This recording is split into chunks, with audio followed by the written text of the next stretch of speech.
Today I'm going to start a new listening series, and I looked at my spreadsheet and separated out all the genres of scores that have more than three scores attributed to them and made this short list. Um, so we got possible new series to do: alto saxophone, bass clarinet and marimba, bassoon, cello and piano, choir, clarinet, bass clarinet, etc., flute slash piccolo slash all the other flutes, guitar, organ, percussion, piano, piano four hands, piano duo, player piano, that is just Conlon Nancaro scores. Speaker and piano, that one I'm not so sure about. A lot of those might not have recordings. Toy piano, I actually have 9 of those. Trumpet and piano, also a bit dicey if I have enough to constitute a whole series. Variable or open instrumentation, that is actually a big one. I have a lot of scores. A lot of them don't have recordings, but more than enough for a series. Viola, I only have 4 scores. Hopefully, at least 3 of them have recordings. Violin is a big one. Voice and piano is a big one. Then wind band and wind quintet, both of those are not very big, and I'm not sure if they'll constitute a whole series, but they're on the list anyways. And then piano is the one I'm scared of rolling with, because there's almost 300, well, there's over 250 scores in that one. It's like I want to say a third of the scores I have are just solo piano. So anyways, this is what I'm going to do. Just copy and paste into this randomizer.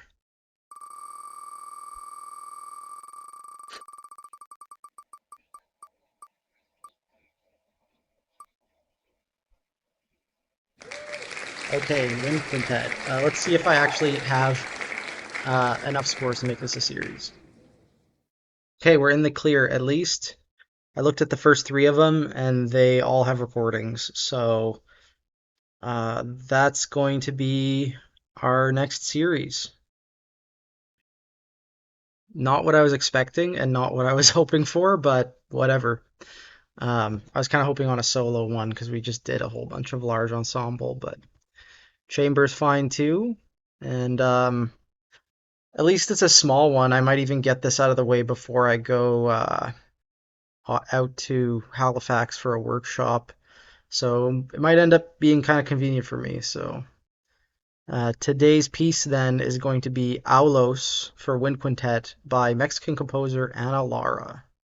Okay, so just for your reference, if you're not familiar with the genre, Wind Quintet is always flute, oboe, clarinet, horn, bassoon, and they're listed in that order, not in orchestral order. Um, and you can have some auxiliary instruments, uh, and it looks like this one is just going to have the standard instruments. And this was written for, so there's no front matter on this one, but there is a dedication for Quinteto de Alientos de la Ciudad de Mexico. So that's clearly Wind Quintet that premiered the piece, probably. Okay, yeah, cool. So this is 5 very short pieces. They all look very interesting, like they are focused on a different technique of the ensemble. And it should be on Lara's SoundCloud. I'll leave a link to that recording in the video description. And I'll see you in however long this one is. It's probably not very long. It's only 22 pages. Also, I should say, we've done many Anna Lara episodes before on this channel. Here are the episode numbers. If you would like her biography, go to the smallest episode number. Okay, yeah, so unfortunately, the recording didn't include the 5th movement. It was just the first 4. Um, and yeah, the four I got to hear, they're all very inventive. The fifth one looks inventive too, just based on the start of it. I think my favorite was the second one, the Tambral Trill one. It was just so simple, but it really was effective. And I like the first one because it sort of reminded me of Gerard Brisé. But what sort of struck me about just looking through the score was how simple the rhythmic writing was, considering how like complicated it sounded. So that could be something to look into further, and it would be very easy to put together, I think, if you were um, like this kind of quintet. Aside from like the multiphonics, which she does give fingerings for at least. It's possible that this was written for a ensemble that specialized in new music, and that they advised her like what multiphonics would be easy to play, kind of thing. Okay, I think this is a good start to this new series, and this one was like early 2000s, I think, and we got a couple more scores from the 90s. It's a lot of like mostly Mexican scores, newer kind of things. So, yeah, that's that one. I'll see you again in 2 days.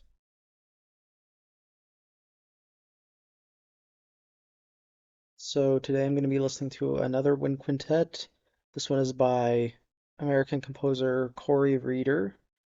We've listened to probably five Kory Reeder pieces at least at this point.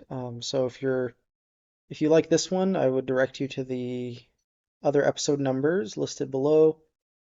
This is a piece he wrote in 2020, which I saw at the University of North Texas, the world premiere. I think, from what I remember, Corey said that he found the genre a bit daunting because he wasn't sure how it would fit with his style, but then he ended up being very surprised with how well it worked, and I think he was fairly proud of this piece and how colorful the ensemble was. It's pretty conventionally notated, chord equals 64, and yeah, it's just a long tone piece kind of thing.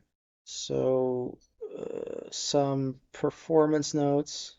Also, there's no auxiliary instruments. Always very quiet. All entrances smooth and rounded, as consistent as possible. Match dynamics. And yeah, there's some quarter tone accidentals in this one.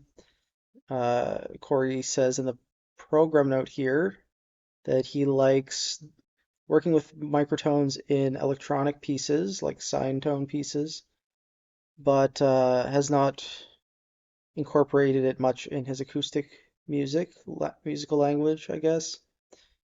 And the piece is named after Catherine Erb, American photographer. Let's have a look at her work. Memphis, Tennessee. Started taking photographs in the 80s. Her portfolio kind of looks like this. You got clouds, flowers, butterflies, objects. So hopefully this sort of aesthetic of blurring, you know, maybe the microtonality of this piece is a metaphor for this, or maybe just like the colors afforded by the wind quintet are somehow related to how colorful her and blurry her photography is. These are interesting, actually, like the Blurred Vision series. Cool.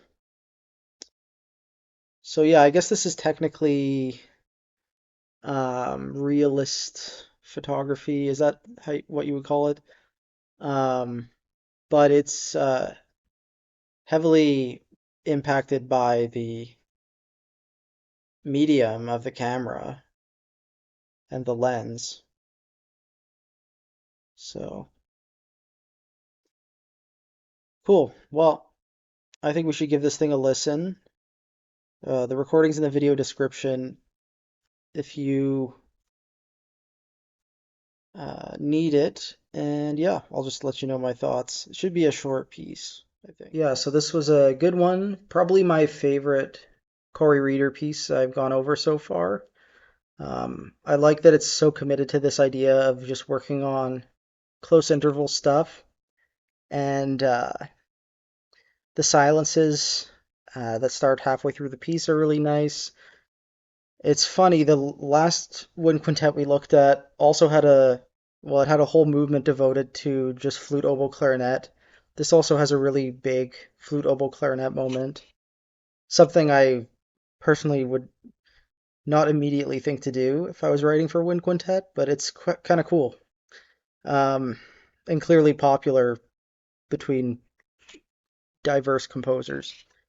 Reminds me of another UNT alum, Chaz Underreiner, who has a lot of pieces for like kind of close interval, sustained tones, and there's also like some older pieces by Alvin Lucier that do like clarinet and sine tone kind of stuff. It kind of reminded me of that, although less clinical, obviously.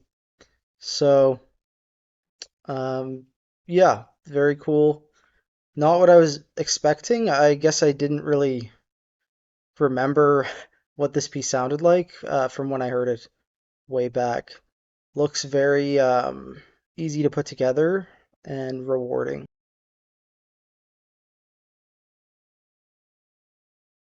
Today we're going to be listening to a wind quintet by Mario Lavista. It's called Five Brief Dances, Cinco, Danzas, Breves. And this is our, I want to say, sixth Mario Lavista episode. But the other five episodes are all on his string quartets. We covered almost every string quartet of his. So the episode numbers are below and the titles there. And yeah, this looks to be a standard wind quintet. Um, like there's no auxiliary instruments. It's from 1994. It's dedicated to the same wind quintet that this Lara piece was written for, like the piece we looked at 2 episodes ago. Um, and yeah, Mario Lavista is a Mexican American composer. His later style, which this would be in, is sort of like Stravinskyan, post-tonal kind of. And I found all of his string quartets were of a very high quality, despite the fact that they were in varying styles from across his career. So I have high hopes for this. Also, he's really good at writing like short form or miniature pieces, and that's exactly what this is. I think it totals to about 13 minutes of music. If you are wanting to listen along, I've posted a link to the recording in the video description. Okay, cool. So, stylistically, these are exactly what I expected, and it followed the fast, slow, fast, slow, fast that I was sort of expecting. I noticed that this last movement is dedicated to Jaime Marquez, who I think is a contemporary classical guitarist. So that could have, and it says Dibujo, which I think is like drawing, so like portrait of Jaime Marquez.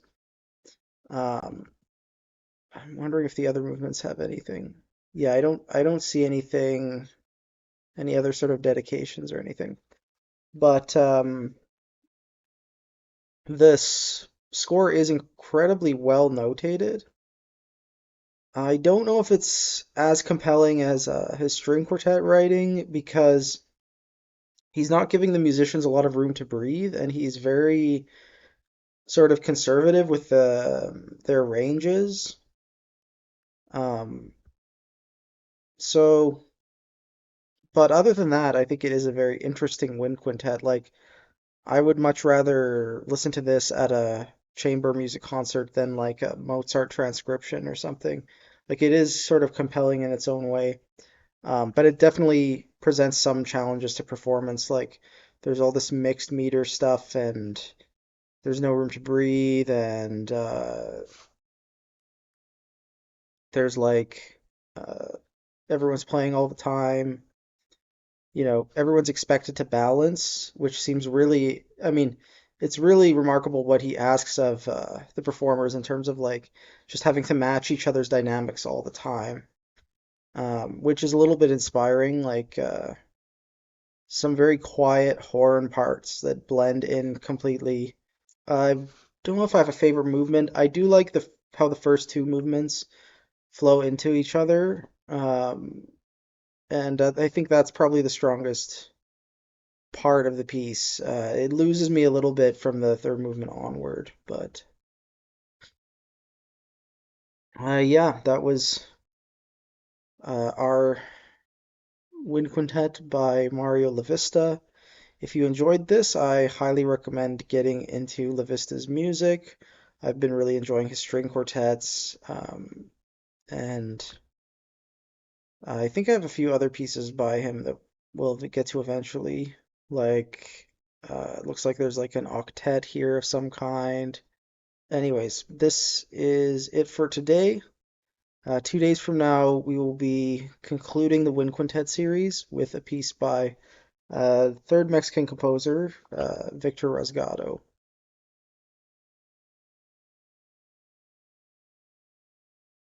Today I'm looking at this lovely score by composer Victor Rasgado. It's a wind quintet called Axolote, I guess you would pronounce it. And it was written in 1988, so not sure if it predates notation software, but may, probably does. Um, Looking at this score the other day, what I really find interesting about it is it's clearly a mix of like typeset text and then handwritten score, probably in mechanical pencil based on how light it is, and then the time signatures and clefs and staves are all sort of custom made. The layout's kind of weird. It's like landscape, and the page numbers are on the side, and the measure numbers are in circles on the bottom. He uses a ruler to draw all of his ties. There's lots of long tied notes. So it gives this very like sort of severe look to the notation. It's a pretty slow piece, like it's 18 pages and runs at about 10 minutes. Um, and there's fascinating little notational things like that are clearly borrowed from his teacher Franco Donatoni, like this stem through the entire ensemble kind of thing. Also, a lot of these gestures just kind of generally remind me of Donatoni, the extreme dynamic changes and the use of silences and stuff. This is not the first Rasgado episode we've done. It might be number 4 or something. So here are the other episodes if you're interested. And the recording for today's piece is in the video description. I'll let you know what I think. Okay, nice. So this was a real treat. A nice, like, well composed, kind of like long form piece, and very idiomatic. The main idea is like this 5-note chord where one note is changed at a time, kind of thing, which obviously dominates the first half of the piece and the ending, and got a lot of nice use of multiphonics and various techniques. I think the clarinet had sort of a star role, more or less. And there are some moments for everybody, but the biggest moment in the piece is probably that little clarinet cadenza here. I'd be curious to hear this live and to put this together, just because it's got a lot of interesting little quirks about it and tempo changes and um, different exposed parts. And yeah, so my thoughts on the Wind Quintet series, as this is the last video. This was a good little collection of four pieces. None of the composers are particularly new to the channel, and I don't think any of these were like pieces that are they weren't really pieces I was familiar with, and not really parts of the canon, so to speak. So hopefully this got you thinking about wind quintet and what it can be and what it can mean to you. The four pieces managed to really showcase the ensemble really well, and I think if you were to write for wind ensemble, this would be a pretty good place to start. Just listening through these four pieces. So that's that, and I guess in a couple days we'll just continue with our next series. I'm excited to see what it is. I think I'm going to keep doing the random selection of genres, and we'll just take it from here. Thanks for joining me on this wind quintet journey.